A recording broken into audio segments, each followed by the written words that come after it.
அல்லாஹ் சுப்ஹானஹு வ தஆலா தான் இந்த சகல ஏற்பாடுகளையும் செய்திருக்கின்றான். இந்த வானம் பூமியை படைத்ததும் அல்லாஹ் சுப்ஹானஹு வ தஆலா தான். காலங்கள் நேரங்களை நிர்ணயித்ததும் அல்லாஹ் சுப்ஹானஹு வ தஆலா தான். வருடங்களை முடிவு செய்ததும் அல்லாஹ் சுப்ஹானஹு வ தஆலா தான். வருடம் என்றால் அது 12 மாதம் என்று முடிவு செய்ததும் அல்லாஹ் சுப்ஹானஹு வ தஆலா தான். ஒரு மாதம் என்பது 29 நாள் அல்லது 30 நாள் என்று முடிவு செய்ததும் அல்லாஹ் சுப்ஹானஹு வ தஆலா தான். கண்ணியமான சகோதரர்களே, பெரியவர்களே, இந்த சகல ஏற்பாடுகளும் மாதங்களுக்கு பெயர்களை வைத்ததும் கண்ணியமான நபி மூலம் அல்லாஹ் சுப்ஹானஹு வ தஆலா தான். அல்லாஹ் சுப்ஹானஹு வ தஆலா சொல்கின்றான், அல்லாஹ் சுப்ஹானஹு வ தஆலா தான் இந்த அவ்வளவுக்கும் சொந்தக்காரன். கண்ணியமான சகோதரர்களே, பெரியவர்களே, இந்த மாதங்களிலே சில மாதங்களை சிறப்பாக்கி வைத்ததும் அல்லாஹ் சுப்ஹானஹு வ தஆலா தான். நாட்கள்ல சில நாட்களை சிறப்பாக்கி வைத்ததும் அல்லாஹ் சுப்ஹானஹு வ தஆலா தான். அதே போன்ற இடங்கள்ல சில குறிப்பிட்ட இடங்களை சிறப்பாக்கி வைத்திருக்கின்றான் அல்லாஹ் சுப்ஹானஹு வ தஆலா. அல்லாஹ் தஆலா சில விஷயங்களை எங்களுக்கு அவன் எங்கள் மீது வைத்துள்ள அன்பின் காரணமாக, இரக்கத்தின் காரணமாக, எங்களுக்கு நன்மைகள் கிடைக்க வேண்டும் என்பதனால, நாங்கள் எல்லோரும் ஈடேற்றம் அடைய வேண்டும், நாங்கள் எல்லோரும் அல்லாஹ்வுடைய பொருத்தத்தை திருப்தியை அடைந்து கொள்ள வேண்டும், அதிகமான நன்மைகளை பெற்றுக் கொள்ள வேண்டும், அல்லாஹ்விடத்திலே மன்னிப்பை பெற்றுக் கொள்ள வேண்டும் என்ற உயர்ந்த நோக்கங்களோடு அல்லாஹ் சுப்ஹானஹு வ தஆலா இந்த அடியானுக்காக எவ்வளவோ ஏற்பாடுகளை அல்லாஹ் செய்திருக்கின்றார். சிலர்கள் இருக்கிறாங்க, முஸ்லிம் அல்லாதவர்கள் நாங்க விடுவோம், களிமாவே இல்லை என்றா அதுக்கு பின்னால எந்த அமலும் அமலாக ஏற்றுக்கொள்ளப்பட மாட்டாது. களிமா இல்லாம செய்யப்படக்கூடிய எந்த அமலுக்கும் அல்லாஹ் கூலி கொடுக்கிறது இல்லை. அதனுடைய கூலி எல்லாம் உலகத்திலே அல்லாஹ் கொடுத்து முடிச்சிருவான். களிமா சொன்னவர்களை பொறுத்தவரையில, களிமா சொன்னவர்களையும் அமல் இபாதத்துல பேணுதல் பக்குவமாக இருக்கக்கூடியவங்க, அல்லாஹ்க்கு மாற்றமான செயல்களை தவிர்த்து கொள்ளக்கூடியவங்க ஒரு அளவு ஒரு சிறிய கூட்டம் தான் என்று சொல்லணும். அவ அல்லாஹ்வுடைய விருப்பம் என்ன என்றா, இந்த எல்லா மக்களும் சொர்க்கம் போகணும், இந்த எல்லா மக்களுக்கும் மன்னிப்பு கிடைக்கணும், எல்லா மக்களும் அல்லாஹ் ஆகிரத்துல எந்த இன்பங்களை பாக்கியங்களை தயாரிச்சு வச்சிருக்கிறானோ அதுக்கு தகுதி உள்ளவங்களாக அத்தனை பேரும் ஆகணும் என்பதுதான் அல்லாஹ்வுடைய விருப்பம். அதனால கொஞ்சமா அமல் செய்யக்கூடியவங்களுக்கும் அதிகமான நன்மைகளை பெற்றுக்கொள்ளவும், பாவங்கள் செய்யக்கூடியவங்க அந்த பாவங்களுக்கு மன்னிப்புகளை பெற்றுக்கொள்ளவும் சில சந்தர்ப்பங்களை, வாய்ப்புகளை அல்லாஹ் உருவாக்கி கொடுக்கிறார். கவலையான விஷயம் என்னன்னா, அப்படி சந்தர்ப்பங்கள், வாய்ப்புகள் சில மாதங்கள்ல, சில சிறப்பான மாதங்கள், சில நாட்கள்ல சிறப்பான நாட்கள், சில அமல்கள்ல சிறப்பான அமல்கள், இப்படி அல்லாஹ் இப்படி இந்த நேரத்திலேயாவது நீங்க அமல் செஞ்சு, இந்த மாசத்திலேயாவது கொஞ்சம் அமல் செஞ்சு, இந்த இடத்திலேயாவது சில அமல்களை செஞ்சு நீங்க நன்மையை பெற்றுக்கோங்க, மன்னிப்பை பெற்றுக்கோங்க, அல்லாஹ்வுடைய பொருத்தத்தை அடைஞ்சுக்கோங்க என்ற நோக்கத்தோட தான் அந்த வாய்ப்புகள் அல்லாஹ் தந்திருக்கிறார். அப்படி சந்தர்ப்பங்கள் கொடுக்கப்பட்டும் கூட அந்த சந்தர்ப்பங்களையும் பிரயோஜனப்படுத்திக் கொள்ளாதவர் துப்பாக்கியசாலி தானே மேலான சொல்ல, நஷ்டவாளி, பெரிய நஷ்டவாளி. அந்த அடிப்படையில கண்ணியமான சகோதரர்களே, பெரியவர்களே, நாங்க இப்ப இருக்கக்கூடிய இந்த மாதம், இந்த வருடத்துடைய முதலாவது ஜும்மால இருக்கிறோம். நாங்க துல்ஹஜ் முஹர்ரம் மாசத்தில் இருக்கிறோம். ஹிஜ்ரி 1445 வருடத்தில் இருக்கிறோம். முதலாவது ஜும்மால இருக்கிறோம். இந்த வருடத்துடைய சிறப்பான மாதத்தில் இருக்கிறோம். இன்ன இத்தத ஷுஹூர் இன்தல்லாஹி 12 ஷஹ்ரா. அல்லாஹ் சொல்றான், அல்லாஹ்விடத்தில் மாதங்கள் 12 மாதங்கள் என்று அல்லாஹ் குர்ஆன்ல சொல்றான். மாதங்களுடைய எண்ணிக்கை 12 என்று அல்லாஹ் குர்ஆன்ல சொல்றான். அதுல சிலது மின்ஹா அர்பஅத்துன் ஹுரும். அல்லாஹ் உலகத்தை வானம் பூமியை படைச்ச நாள்ல இருந்து 12 மாதம் தான். முந்தி 20 மாதமா இருந்துச்சு, அதுதான் குறைஞ்சு கொண்டு வந்து 12 ஆவிச்சு. அப்படி இல்லை, படைச்ச நாள்ல இருந்து தெளிவாவே குர்ஆன்ல சொல்றான், யௌம ஹலகஸ் ஸமாவாதி வல் அர்த, வானம் பூமிகளை படைத்த நாள்ல இருந்தே அல்லாஹ் இடத்துல மாதம் 12 மாதம் தான். இந்த 12 மாதத்துல 4 மாதங்களை அல்லாஹ் சிறப்பாக்கி வச்சிருக்கிறார். அர்பாத்துன், அல்லாஹ் சொல்ற மின்ஹா அர்பாத்துன் ஹுரும், அதுதான் துல் கஅதா, துல் ஹஜ், முஹர்ரம், ரஜப். ஹஜ்ஜுடைய மாசத்துக்கு முன்னால் இருக்கக்கூடிய மாதம் துல் கஅதா, ஹஜ்ஜுடைய மாதம் துல் ஹஜ், அந்த துல் ஹஜ்ஜுக்கு அடுத்த மாதம் முஹர்ரம். நோன்புக்கு முன்னால் உள்ள ஒரு மாதம் தான் ரஜப், ஷாபானுக்கு முன்னால் உள்ள மாதம். இந்த 4 மாதங்களை அல்லாஹ் சிறப்பாக்கி வச்சிருக்கிறார். குறிப்பாக இந்த முஹர்ரம் மாதம், இது ஷஹருல்லாஹில் முஹர்ரம், அல்லாஹ்வுடைய மாதம், அல்லாஹ்வுடைய மாதம் என்று சொல்லப்படக்கூடிய மாதம் தான் இந்த முஹர்ரம் மாதம். கண்ணியமான சகோதரர்களே, அல்லாஹ்வின் நல்லடியார்களே, பெரியவர்களே, எங்களுக்கு எங்கட தொடர்புகள் அதிகமாக துனியாவோட இருக்கிறதுனால இன்றைக்கு முழு உலகத்தையும் ஆட்டி படைச்சு கொண்டிருக்கிறாங்க. யாரோ முழு உலகத்தையும் ஆட்டி படைக்க வேண்டியவங்க முஸ்லீம்கள். முஸ்லீம்கள் இருக்கும் வரைக்கும் தான் இந்த உலகத்தை அல்லாஹ் வச்சிருப்பான். லா தகூமு ஸாஅத்து ஹத்தா லா யுகால ஃபில் அர்தி அல்லாஹு அல்லாஹ், அல்லாஹ் அல்லாஹ் என்று சொல்லக்கூடிய ஒருவர் இருக்கும் வரைக்கும், அல்லாஹ்வை நினைவு கூறக்கூடிய ஒருவர் இந்த உலகத்தில் இருக்கும் வரைக்கும் இந்த உலகத்தை அல்லாஹ் வச்சிருப்பான் என்று அல்லாஹ்வை ஞாபகப்படுத்தக்கூடிய ஒருவர் கூட இல்லையோ, இந்த அவளையும் அடிச்சு நொறுக்கி சுக்கு நூறாக்கிடுவான் அல்லாஹ். அதனால இந்த உலகத்துக்கு நல்லதை எடுத்து சொல்லக்கூடியவங்க வேண்டியவங்க நாங்க. இந்த உலகத்துக்கு, இந்த உலகத்தை வழிகேட்டில இருந்து, பாவத்தில இருந்து, ஹராத்தில இருந்து, அழிவு நாசத்திலிருந்து, அல்லாஹ்வுடைய தண்டனை வேதனையிலிருந்து பாதுகாக்க வேண்டியவங்க முஸ்லிம்கள். ஆனால் முஸ்லிம்களுடைய ஆரம்பத்தில் முஸ்லிம்களுடைய கவனம் முழுக்க முழுக்க அல்லாஹ்வின் பக்கம் இருந்தது. கண்ணியமான நபி ஸல்லல்லாஹு அலைஹி வஸல்லம் உடைய உழைப்பின் பெயர்ல 1,24,000 கிட்டத்தட்ட சஹாபாக்களை 23 வருட காலத்துக்குள்ள கண்ணியமான நபி ஸல்லல்லாஹு அலைஹி வஸல்லம் உருவாக்கினாங்க. அவர்களை போன்ற ஒரு சமுதாயம் வந்ததும் இல்ல, வரப்போறதும் இல்ல என்று சொல்லக்கூடிய அளவுக்கு ஆக தாழ்ந்த மட்டத்தில் இருந்த, தன்னால கிடைத்த பெண் பிள்ளைய, அந்த பிள்ளை கொஞ்சம் வளர்ந்ததுக்கு பின்னால அந்த பொம்பளை பிள்ளையோட கை கிட்டால பிடிச்சு கொண்டு போய் அந்த பிள்ளைய நிறுத்தி, அந்த பிள்ளைக்கு முன்னாலே குழிய தோண்டி அந்த பிள்ளைய குழிக்குள்ள இறக்கி உயிரோட மண்ணை கூட்டின சமுதாயம்.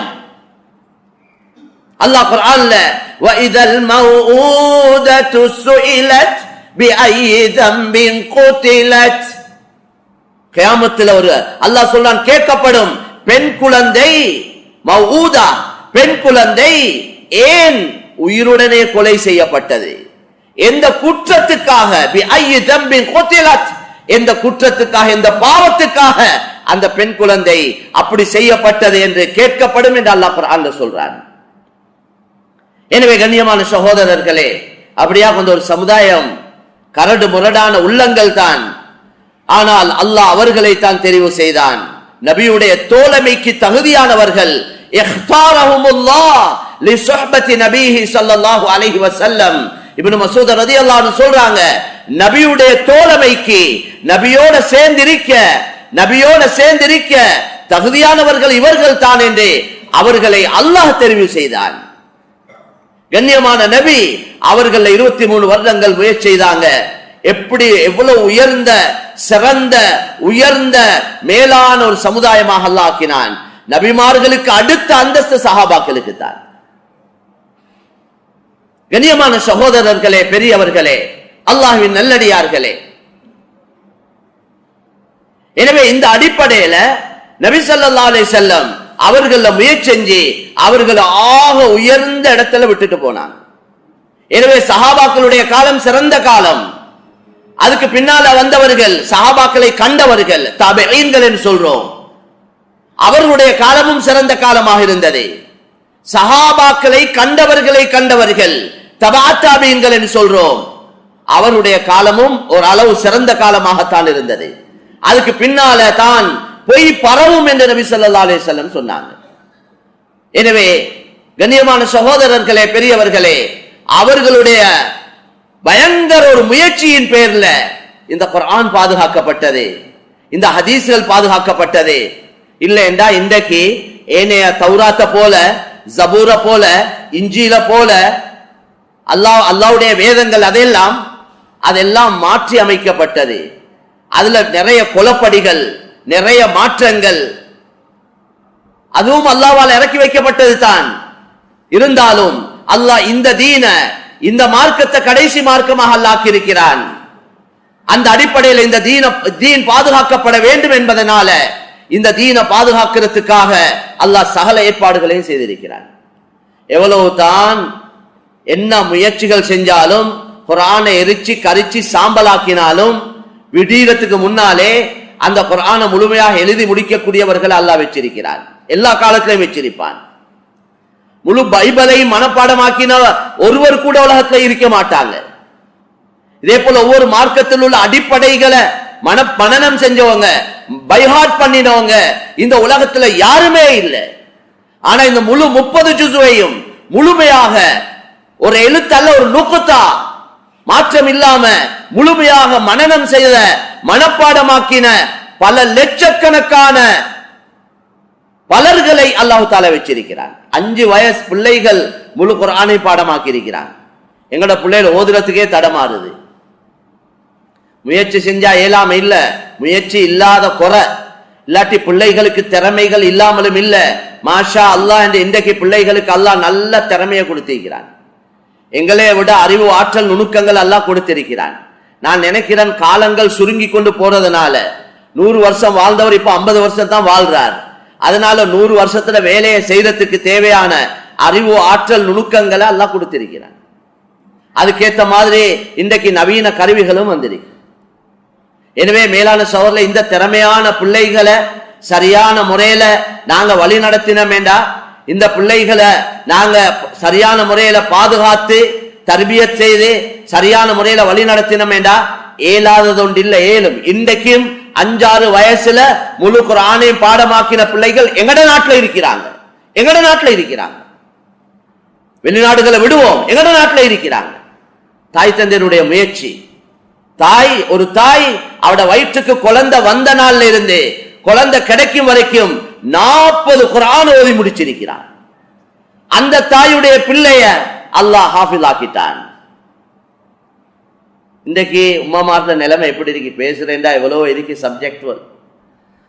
எங்கட பெண்களோட நிலைமை எப்படி இருக்கு? ஒவ்வொருத்தரும் அவங்கள, நான் என்னைய, நீங்க உங்களைய, எங்கட வீட்டு நிலைமைகளை கொஞ்சம் யோசிப்போம். இன்றைக்கு எங்களுக்கு உங்களோட குறைத்தானே நிறைய விளங்குது. அவன் அப்படி, இவன் இப்படி, அவன் அதை செய்யறான், இதை செய்யறான். ஏதோ இவர்கிட்ட அல்லாஹ் மக்கியவங்களை பத்தி கேள்வி கணக்கு கேட்கிற மாதிரி இவர் ஊர் உலகத்துல இருக்கிற எல்லா மண்ட குத்துவலையும் தலையில போட்டுக்கொண்டு அதுக்கே நேரத்தை காலத்தை செலவழிச்சு கொண்டு காலத்தை மண்ணாக்கி கொண்டிருக்கிறாங்க. பாவம் இந்த மக்கள். மக்கியவங்களோட நிலைமைகள் தான் எங்கட கண்ணுக்கு விளங்குது. அல்லாஹ் எனக்கிட்ட கேட்க போறது ஏண்ட மனைவி மக்களை பத்தி. நான் அடிக்கடி ஞாபகப்படுத்தக்கூடிய ஆயத், கோ அன்ஃபுஸகும் வ அஹ்லீகும் நாரா. உங்களையும் உங்களோட பொறுப்புல இருக்கிற மனைவி மக்களையும் நீங்க பாதுகாக்கணும், நரகத்துல இருந்து பாதுகாக்கணும். சாப்பாடு விஷயத்தை சொல்லக்கொள்ள, ரிஸ்குடைய விஷயத்தை சொல்லக்கொள்ள என்ன சொல்றான்? வலா தக்துலு அவுலாதகும் خشية إملاق نحن نرزقهم وإياكم. ரிஸ்குடைய விஷயத்துல சொல்றேன், நீங்க சாப்பாட்டுக்கு பயந்து, பொருளாதார நெருக்கடிக்கு பயந்து பிள்ளைகளை கொல்லாதீங்க என்றான். கத்தல் பண்ணாதீங்க. வலா தக்துலு என்றா கத்தல் பண்ணாதீங்க. அந்த பாவத்துக்கு நாங்க இஸ்திக்பார் வேறையா செய்யணும். எத்தனையோ பேர் தெரியாம, அல்லாஹ் எல்லாரும் எங்களை மன்னிச்சிடணும். மேலான சோதரே, புனிதமான மாதம், புனிதமான நாள்ல இருக்கிறோம். எங்களால தெரிஞ்சு தெரியாம நடந்த எல்லா பாவத்தையும் அல்லாஹ் மன்னிப்பானா. இந்த விஷயங்கள்ல சரியான தெளிவு, மார்க்கத்துடைய தெளிவுகள் இல்லாததுனால இப்ப 2 பிள்ளை இருக்கு, 3 பிள்ளை இருக்கு, மாசம் 50,000 தான் சம்பளம் கிடைக்குது, வீட்டு கூலியையும் கட்டணும். 4வது பிள்ளை கிடைச்சா நான் என்ன செய்யறது? அந்த பிள்ளைக்கு மாவு வாங்கணும், அது செய்யணும், இது செய்யணும். இந்த காரணத்துக்காக வேற வேற காரணங்கள் இருக்கு, அதுக்கு அனுமதிக்கப்பட்ட காரணங்களும் இருக்கு. அப்படி இல்லாம இந்த சாப்பாட்டு பிரச்சனைக்காக நீங்க குழந்தைகளை கொள்ளாதீங்க. அந்த பிள்ளைகளுக்கு ரிஸ்க் கொடுக்கிறது நாங்க, உங்களுக்கு ரிஸ்க் தரது நாங்க என்று அல்லாஹ் ரொம்ப தெளிவாக சொல்றான். அப்ப ரிஸ்குடைய விஷயத்த என்ன சொல்றான், அது ஏண்ட பொறுப்பு.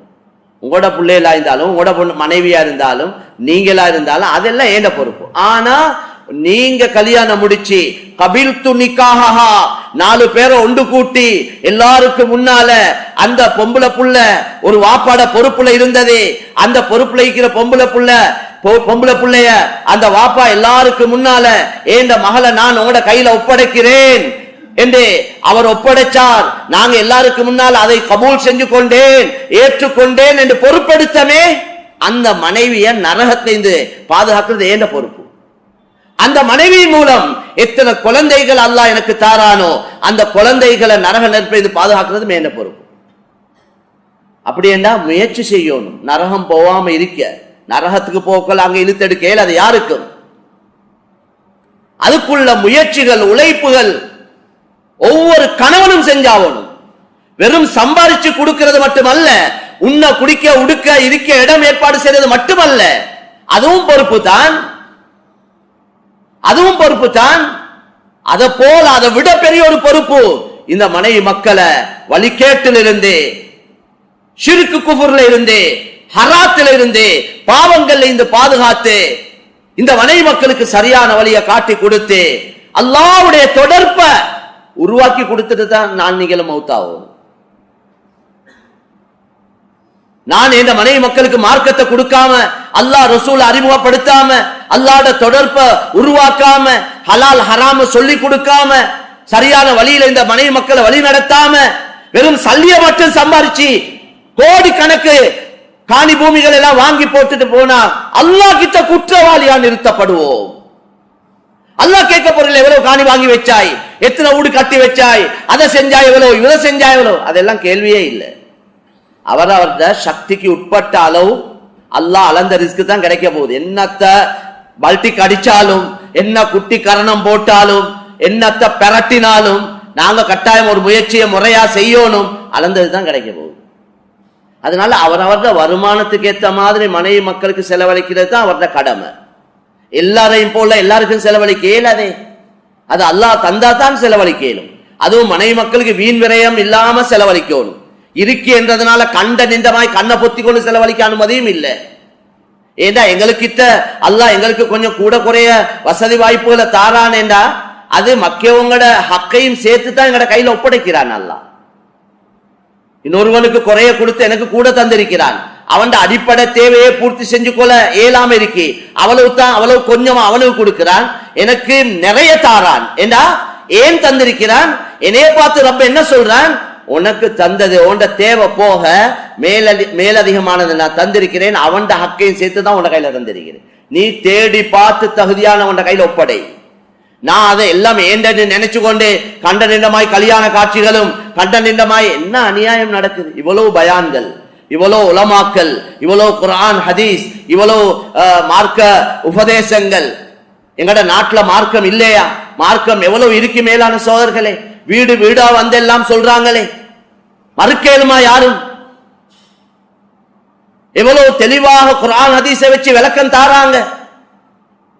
பலர்கள் எதிர்க்கிறாங்க. அதை யார் எதிர்த்தாலும் பரவாயில்ல, யார் கொண்டாலும் பரவாயில்ல, அல்லாஹ்வுடைய தீனை சொல்லி ஆகணும். அது யாருக்கும் திருப்தியா இருந்தாலும் சரி, அது திருப்தியா இருந்தாலும் சரி, அதால பல எதிர்ப்புகள் வந்தாலும் சரி, பல பிரச்சனைகளுக்கு முகம் கொடுக்க வேண்டி வந்தாலும் பரவாயில்ல, கூட்டி கழிச்சு உயிர்தான் போக வேண்டி வந்தாலும் ஒன்றும் பிரச்சனை இல்லை. அல்லாஹ்வுடைய தீன், அல்லாஹ்வுடைய கலிமா, அதை பாதுகாக்கிறது ஒவ்வொருத்தருடைய பொறுப்பாக இருக்கிறது. மேலான சோதர்களே, அவங்களோட அச்சுறுத்தலுக்கும், அவங்களோட சண்டித்தனத்துக்கும், அவங்களோட சல்லிக்கும், அவங்களோட வேற வேற இதுக்கும் பயந்து மார்க்கத்தை மறைச்சமேண்டா முதலாவது எங்களையத்தான் தள்ளுவான் நரகத்தில் அல்லாஹ். அதனால தான் ஹதீஸ்ல வந்திருக்கிறது, யார் மார்க்கத்தை மறைக்கிறாரோ, மறைக்கிறதுக்கு பல காரணம் கேளும், மார்க்கத்தை மறைக்கிறாரோ, கியாமத்துடைய நாளையில ஹக்க மறைக்கிறாரோ, அவருடைய கைய நெருப்பால் உள்ள சங்கிலியால் அவருக்கு மாச்சு போடப்படும் என்று நபி ஸல்லல்லாஹு அலைஹி வஸல்லம். இங்க வேண்டிய கஷ்டத்தை சமாளிச்சு கொள்ளேனும், அங்க உள்ள கஷ்டத்தை சமாளிக்கலவே யாருதான் உதவி செய்ய போறாங்க? அதனால கண்ணியமான சகோதரர்களே, பெரியவர்களே, அல்லாஹ்வின் நல்லடியார்களே, எங்கட மனைவி மக்களை நரக நெருப்புல இருந்து பாதுகாக்கிறது எங்கட பொறுப்பு. அதுக்குள்ள முயற்சியில் ஒவ்வொரு குடும்ப தலைவனும் செஞ்சே ஆகும்.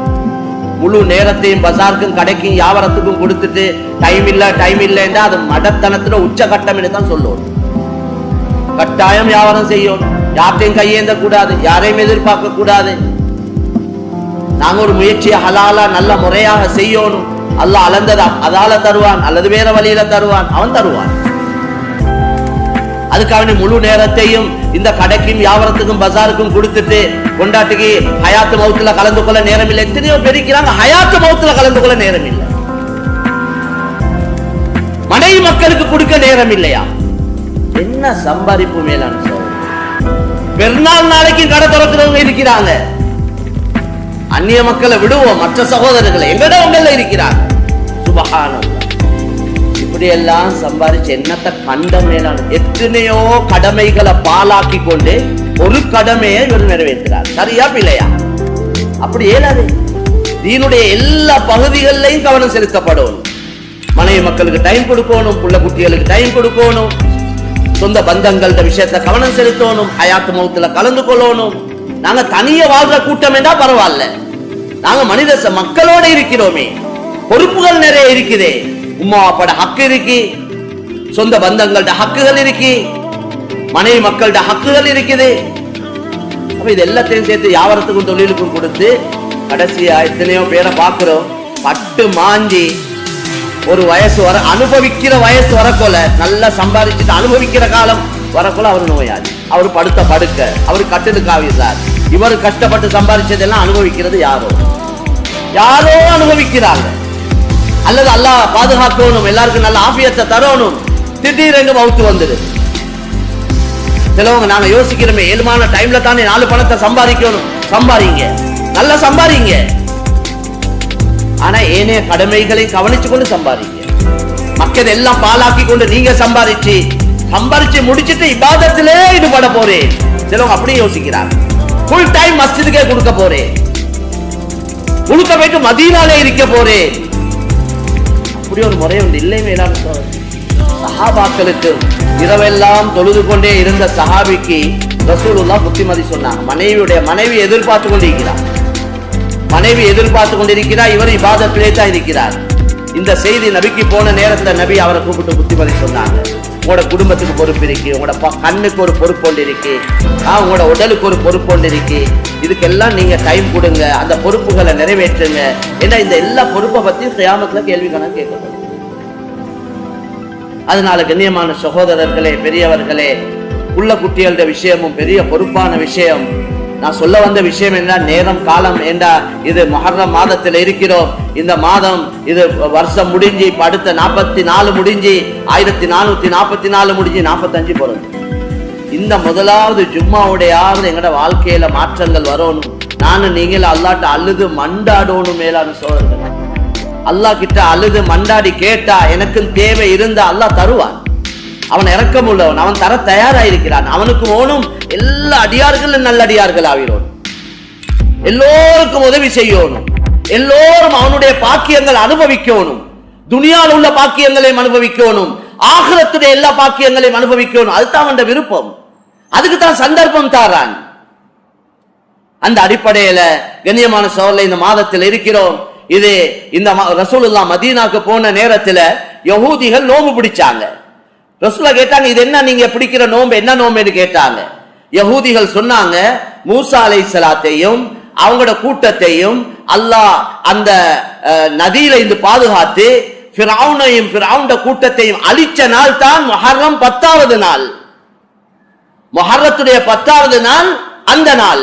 எனவே மூசா அலைஹிஸ்ஸலாம் அல்லாஹ்வுக்கு ஷுக்ர் செய்யற அடிப்படையில அல்லாஹ்வுக்கு நன்றி செலுத்தினாங்க. அந்த அடிப்படையில தான் நாங்க நோன்பு பிடிக்கிறோம் என்று சொன்ன நேரத்துல நபி சொன்னாங்க, உங்களே விட தகுதியானவங்க நாங்க. அப்படியேண்டா மூசா அலைஹிஸ்ஸலாத்துக்கு உங்களே விட நெருக்கமானவங்க நாங்க. அதனால ரசூல்லா அண்டையில இருந்து ரசூல்லா நோன்பு பிடிச்சாங்க. புற 10ஆம் அண்டை, அதாவது வரக்கூடிய சனிக்கிழமை தான் 10ஆம் அண்டை. அதோட மௌத்தாவுரத்துக்கு அந்த மௌத்தான வருடம் சொன்னாங்க, அடுத்த வருஷம் நான் ஹயாத்தோட இருந்தா 9வது நோன்பையும் பிடிப்பேன், 9ஐயும் பிடிப்பேன் என்று சொன்னாங்க. அந்த அடிப்படையில தான் 10 பிடிக்கிறது, நபி 10 தான் பிடிச்சாங்க. நபி அப்படி ஒரு கருத்து சொன்னதுனால நாங்க வரக்கூடிய வெள்ளிக்கிழமையும் சனிக்கிழமையும், வெள்ளிக்கிழமை 9, சனிக்கிழமை 10, ஒன்றும் குறைஞ்சு போவாது. மாஷால்லா, நாங்க எல்லாம் நோன்பு பிடிக்கிற ஆட்கள், நோன்பு பிடிச்சி பழக்கம் உள்ளவங்க. சினோரு தியாகம், மேலான கண்ணியமான சொல்ல ரசூலா சொன்னாங்க, இந்த நோன்பை பிடிச்சா வரக்கூடிய வருடத்துடைய முழு பாவத்தையும் அல்லாஹ் மன்னிச்சிருவான் என்றான். சின்ன பாவங்கள் எல்லா பாவங்களையும் அல்லாஹ் மன்னிப்பான் என்றான். அப்படி ஒரு பெரிய பாக்கியத்தை அல்லாஹ் தரப்போறான். அதனால இன்ஷா அல்லாஹ் நாங்க எல்லாரும் ஒரு நீயத்தை உறுதியா வச்சுக்கொள்வோம். இந்த ஜும்மாக்கு வந்தோம், ஏதோ சில விஷயங்களை கேட்டோம், ஒரு நல்ல விஷயத்தை அமல் செய்யணும் என்ற நீயத்தோட நாங்க போமா இருந்தா அது எங்களுக்கு இந்த ஜும்மா எங்களுக்கு பிரயோஜனமாக அமையும். எனவே கண்ணியமான சகோதரர்களே, பெரியவர்களே, அந்த அடிப்படையில இந்த மாதம் சிறப்பான மாதம். இந்த குறிப்பான 4 மாதங்கள்லையும் பாவங்கள்ல ஏனைய காலங்களை விட பாவத்திலிருந்து எங்களையே பாதுகாத்துக் கொள்ளணும். ஹராமான செயல்கள், ஹராமான தொடர்புகள், அதை எப்பயும் பாதுகாத்துக் கொள்ள வேண்டிய விஷயம். இந்த யார் அல்லாஹ்வுடைய ஷாயிர், அல்லாஹ்வுடைய அடையாளங்கள், அல்லாஹ்வுடைய இந்த தீனுடைய விஷயங்களை கண்ணியப்படுத்துறாங்களோ அது அவங்களோட உள்ளத்தில் இருக்கிற தக்வாவின் காரணமாகத்தான் அவங்க இதை கண்ணியப்படுத்துறாங்க என்று அல்லாஹ் குர்ஆன்ல சொல்றாங்க. அதனால எங்களோட உள்ளத்துல தக்வா இருக்கிறதுக்கு அடையாளம் நாங்க இந்த மாதங்களை கண்ணியப்படுத்தணும். இந்த மாதங்கள்ல நாங்க சொல்லப்பட்ட அமல்களை நாங்க எடுத்து நடக்கணும். அதுக்குள்ள முயற்சிகள்ல நாங்க எல்லாரும் ஈடுபடுவோம். கண்ணியமான சகோதரர்களே, அல்லாஹ் எங்களுக்கு எங்களோட நாட்டுல பல சோதனைகளுக்கு முகம் கொடுத்துட்டு இப்போ ஒரு நிலைமையில இருந்து கொண்டிருக்கிறோம். இந்த நிலைமையில நாங்க கொஞ்சம் நடந்த நிலைமைகளை மறந்துடக்கூடாது. சில காலங்கள்ல சோதனைகள் வருவது, அந்த காலத்துல மட்டும் துவா, அழுக, தொழுக, பக்தியோடு இருந்து சரி வராது. அல்லாஹ் அப்படி நிலைமைகளை உருவாக்குறதே எங்களோட வாழ்க்கையை மாத்தி கொள்றதுக்காக. அதனால நீங்க யோசிங்க, போன வருஷம் எத்தனை பேர் இந்த ஜும்மாக்கு வந்திருக்கிறவங்க, இன்னைக்கு உள்ளவங்க நாங்க யோசிப்போம், எத்தனை பேர் தொழுக நாங்க விட்டிருப்போம். 5 நேர தொழுகையில எவ்வளவு எங்களுக்கு தவறு இருக்கும், இமாம் ஜமாத் எவ்வளவு தவறு இருக்கும், எவ்வளவு எங்களால் ஹராமான பாவமான வேலைகள் நடந்திருக்கும். இந்த வருஷம் நடக்க கூடாது என்ற ஒரு உறுதி கொள்ளுங்க. அல்லாஹ்விடத்துல மன்னிப்பு கேட்போம். ஸலாத்து தௌபா என்ற ஒரு தொழுகை இருக்குது. தௌபா செய்யறதுக்காக உள்ள தொழுகை, ஒரு 2 ரக்காத் தொழுகை. அதை தொழுவோம் நாங்க எல்லாரும். தொழுது, யா அல்லாஹ், என்னையால இதுவரைக்கும் செஞ்ச நடந்த பாவங்களை மன்னிச்சிரு. இந்த வருஷமாவது நான் நீ விரும்பக்கூடிய நல்ல அமல்கள் என்ற நேரத்தை காலத்தை கழிச்சு நீ விரும்பக்கூடிய ஒரு நல்லடியான் ஆவோனும் என்று நாங்க எல்லாரும் நியத்தை வைப்போம். மேலான சகோதரர்களே, எங்களோட குடும்ப தொடர்புகள்ல எங்களோட மனஸ்தாபங்கள் ஏற்பட்டிருந்தா, எங்களோட இன பந்துக்கள், சொந்த பந்தங்கள், நானாவோட கோவம், தாத்தாவோட கோவம், தங்கச்சியோட கோவம், சின்ன சின்ன விஷயம், இந்த துனியா எங்களோட குடும்பங்களை பிரிக்குது. மேலான சகோதரர்களே, எங்களோட பந்தத்துவத்தை இல்லாமல் ஆக்குது. ஒரு காணி பிரச்சனை, ஒரு வீட்டு பிரச்சனை, ஏதாவது ஒரு சல்லி பிரச்சனை, வாப்பா மௌத்தாவினார், சொத்த பங்கு போட போயிட்டு பிரச்சனை, இப்படி எத்தனையோ பிரச்சனைகளால எத்தனையோ குடும்பங்கள் துண்டு துண்டாவி. துனியா இடையில வந்தது. நாங்க புள்ளேல் உம்மா அப்பா பெற்றெடுக்கப்பட்ட ஒரே தாயுடைய வயிற்றில இருந்து வந்தவர்கள். இந்த இடையில வந்த துனியா எங்களைய பிரிக்குது என்ற கவலையான விஷயம். அதனால தாராளமா மன்னிப்போம். மேலான சோதரர், மன்னிக்கிறதுனால குறைஞ்சு போவாது, பணிஞ்சு போறதுனால உயர்ந்து கொண்டே போவோம். விட்டு கொடுப்போம். அநியாயம் செஞ்சவனை மன்னிப்போம். எவ்வளவோ அநியாயம் செய்யறாங்க, எவ்வளவோ மாத்தமான கருத்துக்களை சொல்றாங்க, என்னென்னமோ நடக்குது. கஷ்டம் தான், மனசுக்கு சரியான பாரம் தான், இல்லைன்னு இல்ல. ஒவ்வொருத்தருக்கும் நிலைமைகள் உருவானாத்தான் விளங்கும். ஆறுதல் சொல்லிக்கொண்டு போயலும், ஆனா நிலைமைகள் ஒவ்வொருத்தருக்கும் வந்தா தான் அதனுடைய பாரம் தெரியும் என்றது எல்லாருக்கும் தெரிஞ்ச விஷயம். அதனால கண்ணியமான சகோதரர்களே, சோதனை உடல் சோதனையை விட கஷ்டமானது தான் மனசு சோதனை. உள்ளத்தால சம்பந்தப்பட்ட சோதனைக்குதே. உடலால வெட்டி அறிஞ்சு போட்டாலும் அதை ஏதோ ஒரு அமைப்புல ஹயாத் அல்லா நாடு இருந்தா என்னத்தையாவது தச்சு கிச்சி வெட்டி கொத்தி வேற உறுப்புகள் என்ன சரி போட்டு கீட்டு என்னத்தையாவது செஞ்சு கொள்ளு. ஆனா இந்த உள்ளத்துக்கு வரக்கூடிய பாதிப்பு இருக்குதே, அதுதான் கஷ்டமான ஒன்று. சொல்லுவாங்களே, கண்ணாடிய ஒட்டிட்டு உடைச்சிட்டு ஒட்டினா எப்படி இருக்கும், அத மாதிரி தான் இருக்கும். அதனால தர்பியத்தும் அதுல தான் இருக்கு.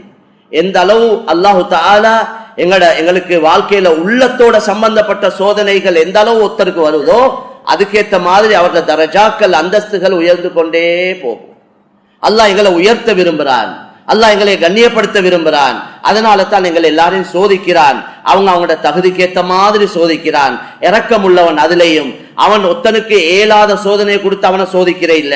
ரசூலுல்லாஹ் சொன்னாங்களே, யுப்தல ரஜுலு அலா ஹஸபி தீனி, ஒரு மனிதன் சோதிக்கப்படுவான் அவன்கிட்ட எவ்வளவு தீன் மார்க்கம் இருக்குதோ, அதுக்கு ஈமான் இருக்குதோ, அதுக்கேற்ற மாதிரி சோதிக்கப்படுவான். ஃபஇன் கான ஃபீ தீனிஹி ஸலாபா, அவர் தீன் மார்க்கத்துல ஈமான்ல உறுதியான ஒருவரா இருந்தா ஸீத ஃபீ பலாஇஹி, அவருக்கு அதிகமான சோதனைகள் வரும், அவருக்கு சோதனைகள் அதிகரிக்கப்படும்.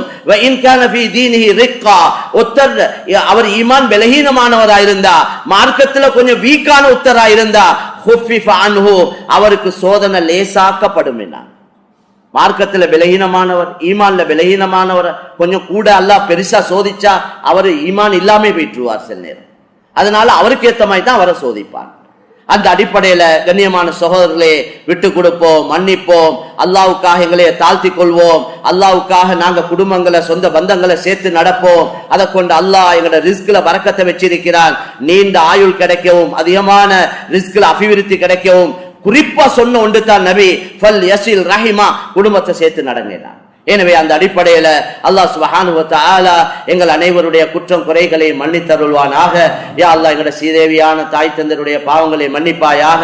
எங்களோட மனைவி மக்கள் சொந்த பந்தங்கள்ல யாரெல்லாம் குடும்பத்துல மௌத்தானார்களோ எல்லோருடைய பாவங்களை மன்னித்து எல்லோருக்கும் கிருபை செய்வாயாக. அவர்களுக்கு அவருடைய துனியான வாழ்க்கையை விட ஆகிரத்துடைய வாழ்க்கையை சிறப்பாக்கி வைப்பாயாக. யா அல்லாஹ் எங்களோட ஒவ்வொருத்தர வாழ்க்கையில் உள்ள கஷ்டங்கள், கவலைகள், நெருக்கடிகள், நோய் துன்பங்களை லேசாக்கி வையா அல்லாஹ். எங்களால தாங்க இயலாத சோதனைகளை தந்துராதையா அல்லாஹ். ஒவ்வொருத்தர ரிஸ்களையும் பரக்கத் செய்யா அல்லாஹ். ஒவ்வொருத்தருடைய ஹலாலான ஹாஜத்துகளை நிறைவேற்றி வையா அல்லாஹ். எங்கள் எல்லோருக்கும் ஒரு நல்ல மௌத்த தந்திரியா அல்லாஹ். நீ எங்களை கொண்டு திருப்தி அடைந்த நிலைமையில உன்னை சந்திக்கக்கூடிய பாக்கியத்தை தந்திரியா அல்லாஹ். இந்த சிறப்பான இந்த வருடத்துடைய ஆரம்ப நாட்கள்ல இருக்கிறோம் யா அல்லாஹ். இந்த வருடத்தை நீ விரும்பக்கூடிய மாதிரி கழிக்க எங்கள் எல்லோருக்கும் தௌஃபீக் செய்வாயா. இந்த வருடத்துல வர இருக்கிற எல்லா சோதனைகள், பயங்கரமான நோய் துன்பங்கள் இந்த எல்லோரையும் பாதுகாப்பாயாக. இஸ்லாத்தை முஸ்லிம்களை கண்ணியப்படுத்துவாயாக. இந்த நாட்டில் நல்ல நிலைமைகளை உருவாக்கி வைப்பாயாக. யா அல்லாஹ் மக்கள் எல்லோருக்கும் ஹிதாயத்தை நசீபாக்குவாயாக. வ ஆகிரு தஅவானா